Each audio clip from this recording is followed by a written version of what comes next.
expressions that we give with our values, we come away enlivened and refreshed.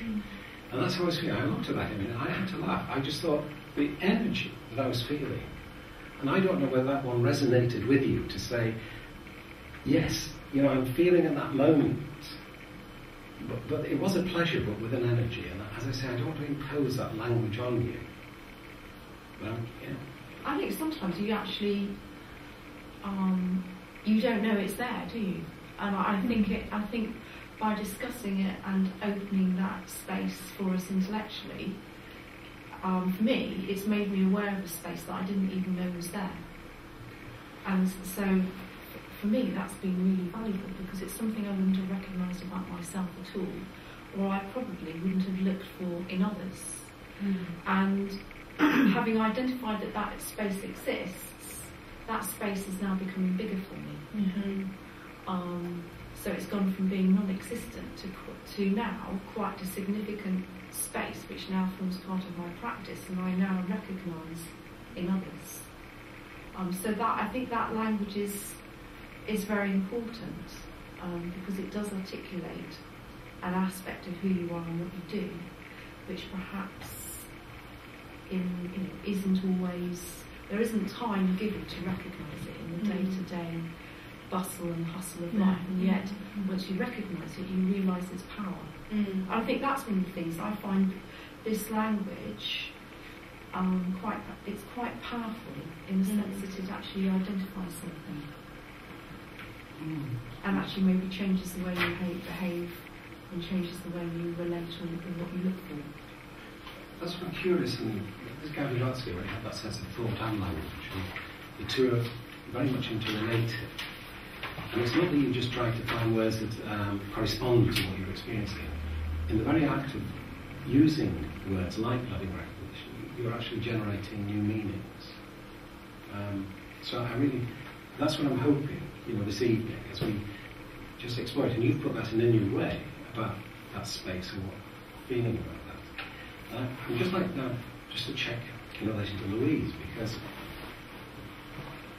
when Marie used these ideas about the loving recognition, educational responsibility, and respectful connectedness, there's something about the way in which the clip of You Be Louie has really captivated Marie's imagination. And this is why I just want to check, because this is one of the clips where it feels that those qualities which at the moment I'm distinguishing as loving recognition, and I go back to Claire for that, okay, in that look. Then the sense of educational responsibility, respectful connectedness. Okay, now those are not terms that I've used a great deal, but I'm now beginning to use those, because as you say, it's actually expanding my understanding. But with Louise's clip, I don't know, do you all remember this or not? Yes, I had a watch it on the weekend. Yeah. It's lovely. Yeah. So, I don't know, Louise, how you feel as you watch yourself here.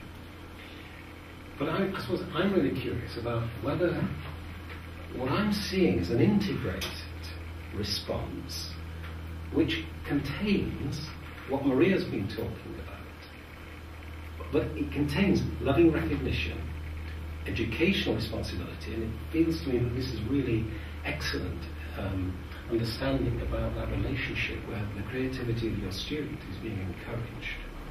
But also, it's a term I've never used before, respectful connectedness. And I can see that in terms of Marie using these ideas, I can connect that very strongly with what I'm experiencing as I view your relationships on the video. And I'm just curious if our meanings can, if you like, come out of both what we're seeing and the language that's being used. But, so it's not just the imposition of a conceptual language. You've got to have your creativity and Marie's to say, oh, right, this is what I'm meaning. So as we've replayed that, and I imagine when you said yes, I was delighted to see that.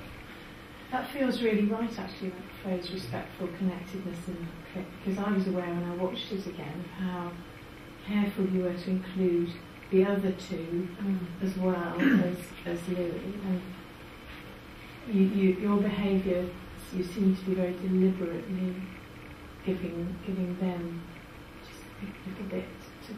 move them on, but sitting back, I think very respectful towards them, and yet you're there when they need them, which is what it is, isn't it? There's that connection and respect. They're slightly older than Jackson and my little ones. Yeah, it feels really right. They had different roles within the group, and obviously the different personalities, and so I think that the connection is not different, but well, they're individuals, aren't they? So they don't. Well, they didn't all need the same. You know, Edward was sort of the co-learner with me in that. We were the two that really didn't know what was going on. Geraldine was the one who knew and was trying to make sure that we were understood, and Louis was the one who cracked it and wanted to explain it, and so I felt it was important that. Well, Geraldine actually didn't manage that very well herself because she let Louis have the space to do it. But she was very good at that. And I wanted to make sure that Edward understood too, but it wasn't imposed upon him. There's a lovely moment where there's a look between you and Edward. But when you're obviously you're recognising in him, he's like you. Yes. So it's lovely moment. Now I can't remember what many minutes it was. So, without that sense, trying to impose the language from the culture, that it's pointing to Louise and the relationship and the dynamic, and also like feeling our way into an appropriate.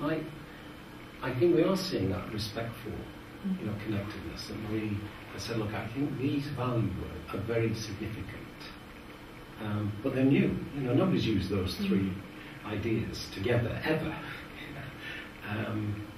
And yet there are a constellation of values that feel to me to really help to characterize, distinguish what Louise is doing. So it's almost like a meeting of minds, isn't it, which crosses all sorts of barriers. The age barriers, the sort of position in society barriers, isn't it? And in those moments there's that meeting, there's that connection, isn't there, which you don't necessarily have all the time. But it's like they're special moments, aren't they? They are, and I think it's a complete privilege when children will offer you things completely on your level. Do you know what I mean? When they're not behaving like they step outside those kinds of boundaries, and they know that there's some kind of there's something that. I don't know how to put it really. There's something that they can offer you, or there's some exchange. It is an exchange, isn't it? Very equal exchange. And it does cut across age or... But you have to be able to give them that space, don't you, I think, as a teacher? To let them almost come into your space and then they let you go into their space. Yeah, that feels to be a moment of a real significant insight. And I'd actually like to try just something else about this idea of the energy with the values, which... If I say these words, relationally dynamic. Now, in the university, the texts that are produced in the library are texts that you've all seen, printed words on paper. The vast majority of theories are put forward like that. And we very rarely get this kind. This will just it'll take just a few seconds to load. But all of these, and it was only like...